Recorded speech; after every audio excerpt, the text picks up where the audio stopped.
मतलबी बेटे और बहू से परेशान, माँ ने सिखाया दोनों को अच्छा सबक। दोस्तों, आज की कहानी बहुत ही ज्ञानवर्धक कहानी है। ये कहानी एक पारिवारिक है। आज की कहानी को सुनने के बाद आपके बेटे बहू अगर बिगड़ भी गए हैं तो सुधर जाएंगे, अगर नहीं बिगड़े हैं तो कभी नहीं बिगड़ेंगे। और दोस्तों, आप लोगों का बुढ़ापा अच्छे से गुजर जाएगा। राधे राधे, जय श्री कृष्णा। दोस्तों, चलिए कहानी को शुरू करते हैं। इससे पहले दोस्तों, हमारे इस कहानी के चैनल पर आप लोगों का बहुत बहुत बहुत बहुत दिल से धन्यवाद। दोस्तों, आप लोग चैनल को सब्सक्राइब नहीं किए हैं तो चैनल को सब्सक्राइब कर लें, जिससे हर एक वीडियो की नोटिफिकेशन आप तक पहुंचते रहे। सरस्वती भूख से परेशान हो गई थी। सुबह से मालती ने उसको खाने के लिए कुछ भी नहीं दिया था, क्योंकि सुबह नाश्ते में उसने आलू के पराठे बनाए थे और अब वह भी खत्म हो गए थे। इसलिए सरस्वती दोपहर के खाने की राह देख रही थी, पर मालती ने सुबह भर पेट के नाश्ता किया था, इसलिए वह दोपहर का खाना नहीं बनाने वाली थी। अत्यंत भूख से परेशान हो रही सरस्वती मालती के पास गई और बोली, बहू, मुझे बहुत जोरों से भूख लगी है, खाने के लिए कुछ भी दे दे। सरस्वती का कहना सुनकर मालती मुंह टेढ़ा करके बोली, दिन भर सिर्फ आपको भूख ही लगती है, दूसरा तो कुछ भी काम नहीं रहता है आपको। उस टेबल पर चने रखे हैं, वही खाकर पानी पी के सो जाओ। आज दोपहर को मैं मेरी फ्रेंड के साथ बाहर जाने वाली हूँ, इसलिए खाना तो रात को भी ही बनाऊंगी। यह सुन के सरस्वती का मन उदास हो गया। फिर सरस्वती धीरे से बोली, तू कहे तो मैं खुद के लिए कुछ बना लूं। मालती गुस्से से बोली, एक व्यक्ति के लिए खाना बनाओगी क्या आप? सोचकर मालती किचन में गई और उसने फ्रिज में रखे हुए बासी चावल निकाले। अचार के साथ वह चावल एक थाली में परोसकर सरस्वती के आगे रखकर बोली कि खा लो। ऐसा कहकर पर्स लेकर मालती घर के बाहर चली गई। चावल फ्रिज में रखे थे तभी भी वह खराब हो गए थे, उनसे गंदी बदबू आ रही थी। सरस्वती ने गुस्से से यह चावल डस्टबिन में डाल दिए। इसके बाद उसने दाल चावल निकालकर अपने लिए गरम गरम खिचड़ी पकाई और पुदीने की चटनी के साथ खाई। अब सब बर्तन घिसकर किचन साफ किया और चुपके से अपने रूम में जाकर सो गई। मालती ने भले ही खाना पकाने से मना किया था, पर यह घर उसका भी था और वह खुद का खाना बनाकर खा सकती। दूसरे दिन सुबह सरस्वती अपने रूम में बैठी थी। उतने में उसका बेटा रमेश उधर से आया और बोला, माँ, आजकल महंगाई बहुत बढ़ गई है, मुझे घर खर्च चलाना भी बहुत कठिन हो रहा है। ऊपर से पापा की 13वीं पर भी बहुत खर्च हुआ। माँ, मैं सोच रहा था कि एक रूम किराए पर दिया जाए, घर का किराया आने पर घर खर्च में थोड़ी मदद होगी। सरस्वती बोली, बेटा, तुझे जो ठीक लगेगा तू वही कर। उसके बाद रमेश गला साफ करते हुए बोला, माँ, तेरा रूम खाली कर दें और नीचे के छोटे रूम में शिफ्ट हो जा। उस छोटे रूम में टॉयलेट और बाथरूम नहीं है तो उसे कोई किराए पर नहीं लेगा। सरस्वती चौंक गई और बोली, पर वह रूम छोटा है और वह तो स्टोर रूम है, मैं उधर रहूंगी तो टॉयलेट बाथरूम कैसे जाऊंगी? रमेश बोला, माँ, तू आंगन के टॉयलेट में जाया कर, तू तो घर की ही रहती है ना। जिसको हम रूम किराए पर देने वाले हैं उसको तो सारी सुविधाएं तो देना ही चाहिए। वैसे भी यह रूम भी बहुत बड़ा है, पापा के जाने के बाद तुझे इतने बड़े रूम की क्या ज़रूरत है? सरस्वती कुछ क्षण शांत रही और सोचने के बाद बोली, टेरेस पे जो रूम है वह भी हम किराए पर दे सकते हैं, उस रूम में सब कुछ सुख सुविधा है। उस पर रमेश बोला, नहीं माँ, वह रूम हम किराए पर नहीं दे सकते, वह अपने मेहमानों के लिए रखा है। तुझे तो अच्छे से पता है कि मालती के मायके वालों का आना जाना चालू रहता है, इसलिए एक्स्ट्रा रूम मेहमानों के लिए रखना पड़ेगा।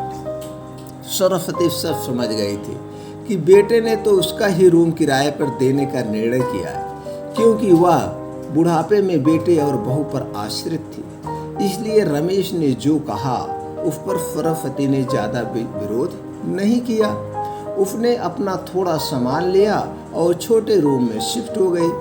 उधर पुराने छोटे रूम में उसका जी घुट रहा था, तब भी वहाँ रूम में दिन काट रही थी। नए किराएदार आया था पर सबसे पहले चला गया। घर में आए हुए किराएदार का नाम अशोक था। एक दिन एक एनजीओ में काम करता था। वह हर रोज मालती और रमेश सरस्वती के साथ कैसा सलूक करते थे वह देखता था। वह देखकर उसको बहुत बुरा लगता था। धीरे धीरे सरस्वती अशोक को अपने बेटे जैसा मानने लगी। अशोक भी आते जाते सरस्वती का हाल चाल पूछा करता था और उसका ख्याल रखता था। रमेश और मालती को सरस्वती से कुछ लेना देना नहीं था। मालती बचा हुआ खाना उसके थाली में रख कर जाती और बेटा तो उसके तरफ देखता भी नहीं था। सरस्वती तो पहले ही समझ चुकी थी कि उसका बेटा पहले जैसा नहीं रहा, वह बदल गया है। फिर भी वो आंखें बंद करके किसी पालतू पशु जैसी उस घर में रहती थी, क्योंकि बुढ़ापे में उसका किसी का सहारा नहीं था। रोटी के 2 टुकड़ों के लिए उसको उनके सहारे रहना पड़ रहा था। कभी कभी सरस्वती को बहुत रोना आता था। सरस्वती अशोक को अपने मन की बातें बताने लगी। उनके पति की मौत बेटे की लापरवाही से हुई थी, पर वो ज़्यादा नहीं बोल पा रहे थे। जब पति काम पर जाते थे तब घर में हम दोनों को बहुत मान सम्मान मिलता था। जब वह काम करने में असमर्थ हो गए तब रमेश को उन्होंने घर खर्च में मदद नहीं कर ऐसा कहा। यह बातें रमेश के मन को बहुत लगी। जब तक पति घर चला रहे थे रमेश अपने सब पैसे बचा लेता था, पर अब फर्म से और मजबूरी में उसका घर खर्च चलाना पड़ रहा है। धीरे धीरे माँ बाप का खर्च उसको बोझ लग रहा था, लेकिन वह अस्पष्ट रूप से कुछ भी नहीं कह सकता था। इसी बीच पति का स्वास्थ्य बहुत बिगड़ गया और वह चल बसे। डॉक्टर के पास जाने से पता चला कि उनको निमोनिया हुआ था।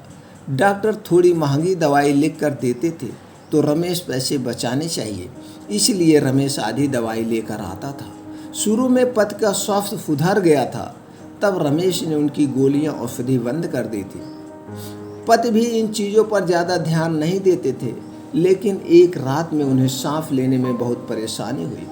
सरस्वती बहुत घबरा गई और वह भाग भाग के गई और रमेश के कमरे का दरवाज़ा ठोकने लगी और कहने लगी कि पापा का स्वास्थ्य बहुत बिगड़ गया है, चल हम उन्हें डॉक्टर के पास लेकर जाते हैं। उस पर रमेश बोला, माँ मुझे अब सोने दे, मुझे बहुत नींद आ रही है, हम सुबह पापा को डॉक्टर के पास लेकर चलेंगे। ऐसा कहकर उसने दरवाज़ा बंद कर लिया था। सरस्वती रात भर पति के तकिए के पास चिंतित बैठी रही। कभी छाती को तेल लगाकर मालिश कर रही थी तो कभी कप स्टीम दे रही थी, पर भगवान को कुछ अलग स्वीकार था। सुबह तक उनकी मृत्यु हो गई थी। घर में कब्रिस्तान जैसी शांति थी। रमेश रोने का नाटक करने लगा। मालती तो ऐसे ही रो रही थी कि जैसे उसको वास्तव में ससुर चले गए। इस बात पर बहुत दुख हो रहा होगा। सबसे ज़्यादा धक्का लगा सिर्फ सरस्वती को, पर वह कुछ बोल नहीं पा रही थी। सरस्वती के आंखों में आंसू आ रहे थे और उसके ओठ थर थर कांप रहे थे, जैसे कि वो कहना चाहती हो कि अब यल रोने का नाटक क्यों कर रहे हो। मेरे पति की मौत के आप दोनों ज़्यादा जिम्मेदार हो, जवाबदेह हो। पर वह कुछ बोल नहीं पाए। क्रियाक्रम कर दिया गया।